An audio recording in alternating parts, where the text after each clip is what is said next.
সালমান শাহর মৃত্যুর ২৯ বছর পর তার মৃত্যুর মামলায় নতুন মোড় নিয়েছে। অভিনেতার মা নীলা চৌধুরীর রিভিশন আবেদন মঞ্জুর করে এই অপমৃত্যুর মামলাকে হত্যা মামলা হিসেবে গ্রহণের নির্দেশ দিয়েছেন মহানগর দায়রা জজ আদালত। এরপরেই এই মামলার দৃশ্যপট পাল্টে যায়।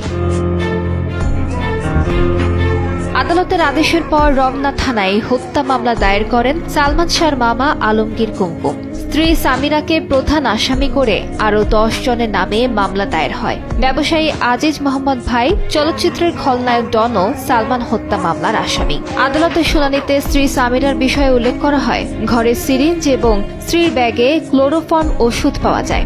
শুধু তাই নয়, অভিনেতার স্বজনদের অভিযোগ, পোস্টমর্টেম রিপোর্টে আত্মহত্যার কথা উল্লেখ থাকলেও সিবিআইয়ের তদন্তে দেয়া তথ্যে রয়েছে বড়সড় গরমিল।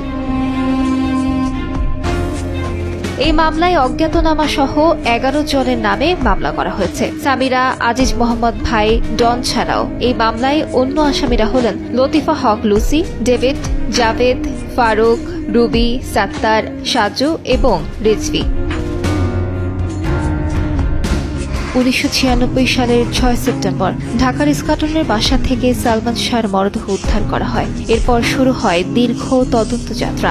অবশেষে শুরু হলো নতুন তদন্তের অধ্যায়। প্রায় ২৯ বছর পর আবারও সত্য উন্মোচনে মুখিয়ে সালমানের পরিবার ও তার কোটি ভক্তরা।